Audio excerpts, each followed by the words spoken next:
What's going on, guys? I finally got my tape complete. There's a couple areas you can see that I didn't strip over completely, but I taped off my whole roof.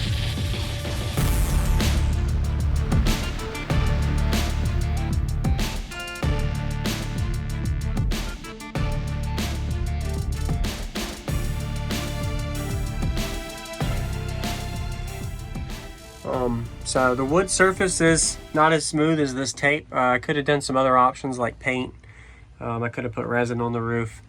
Probably could have put some other gloss layer or whatever other options you guys were commenting about, but that's how it's looking. It's not the prettiest, especially if you don't like the color of the tape, but I like it. You can see there's a couple areas where I have a little bit of wood strip I might put tape over, but one layer of that 3M tape across the whole roof, as well as you saw in the previous video, my whole box also. So, and then all the other videos with getting the roof installed, watch those if you haven't already. You get to see kind of the process of how I made the wood roof, how I did the braces, how I did the back. And there we go. I'm almost to the point where I'm ready to show y'all the meter results. So I think I'm gonna do one or two more tweaks and then show y'all where we are at full tilt with a record score, most likely after all these changes. I just want to say one main thing. I got a lot of people to ask me why I use 3M tape. So there's previous videos I've done, but I'll go ahead and explain it again.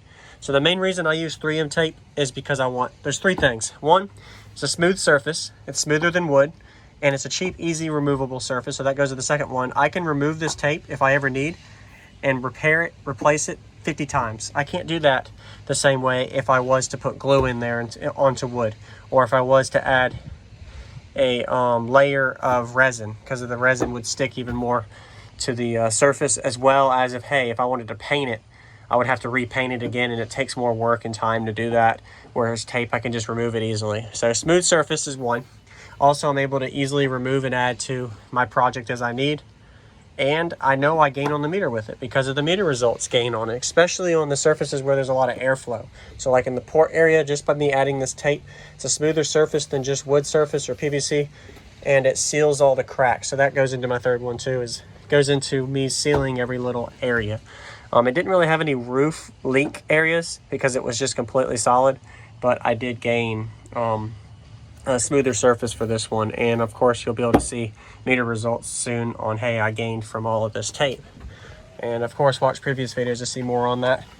So I could just give you a front view real quick, how it's looking. Looks a little better in the front. I layered a lot better. I started it in the front and used a strip of tape all the way to the back and measured it by size. It took a lot of rolls, a couple rolls, but it's all good. But you can definitely not see any wood gaps on this one. It's kind of bright out and sunny. Let me go shut the hatch real quick so you can kind of see how it looks. My hatch is so heavy now that I have to use these to hold it up.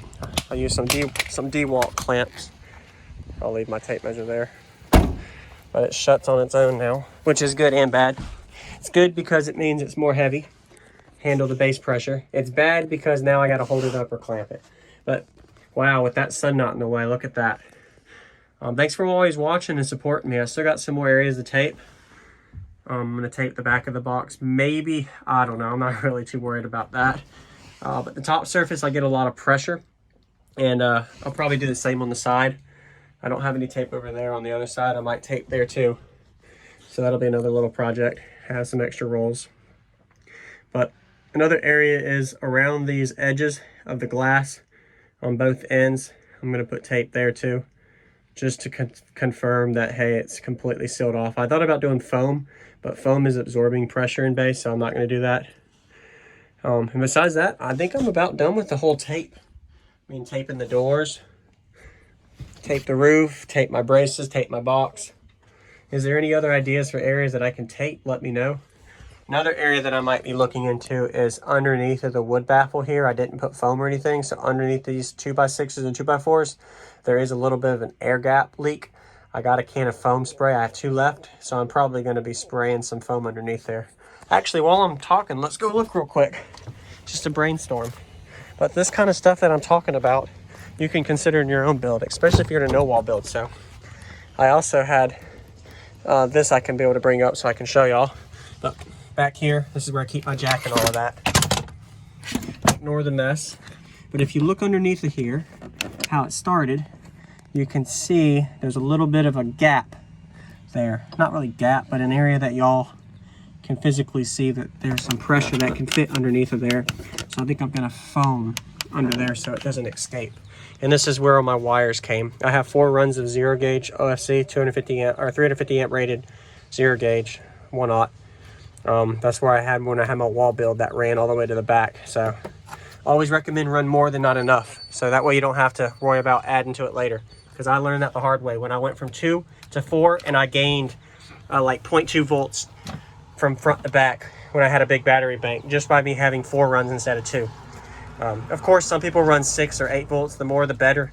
You can never overdo it, but of course you can underdo it. So another thing is I'm going to add some more foam around the box and the creases. So I'm also leaking back here. So I'm probably going to tape around that. In this area, I'm going to also tape.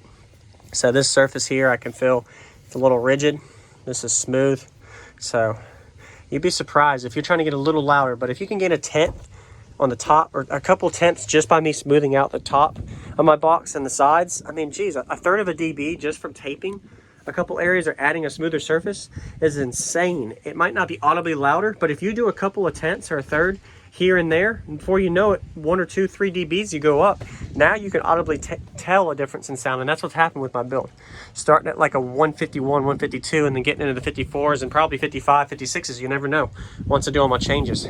My goal originally was a 53 sealed on glass, but I've exceeded that, so now we're gonna see where I can get. And anything from here on is a bonus. And now it's just a project for me to do on YouTube for y'all. And in the back, I got it all taped up as well. I forgot to mention that. I taped my whole back hatch so y'all can kind of see how that looks here. One other thing, this is more of a vlog video for guys that are learning, is my back hatch length here.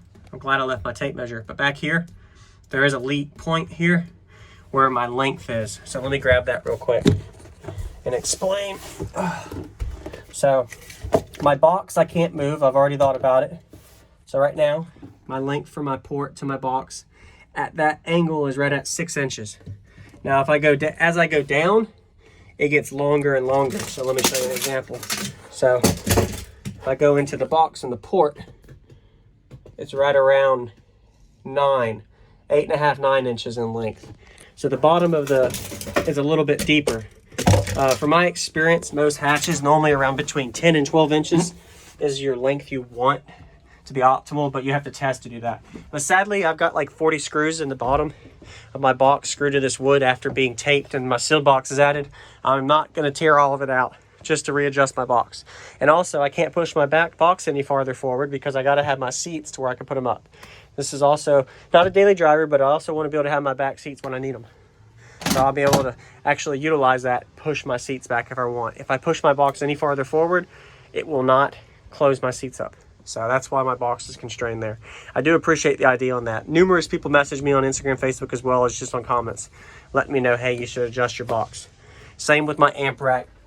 I could adjust my amp rack, put my box left or right to see if I gain. But of course, I can't move my box any farther unless I lifted it up higher. But lifting the box up higher actually makes me lose because the height of my box blocks more of the pressure from going around. But you never know until after you test.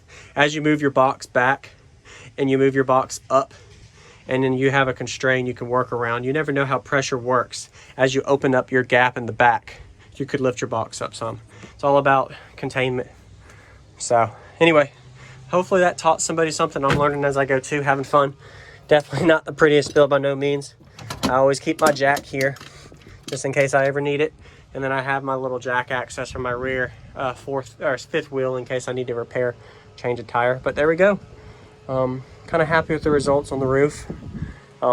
Get to see the meter results soon too. It's going to be pretty exciting to see. I'm going to go ahead and finish this video up with, I'm going to go ahead and work on some tape on the side of the box. Foam around the window. I don't know. Maybe tape it. Work on that one too. And one other test I'll work on doing a video, and then meter results. Here we go. All right, thanks for watching. Jacob Vial out. I'll see you on the next one.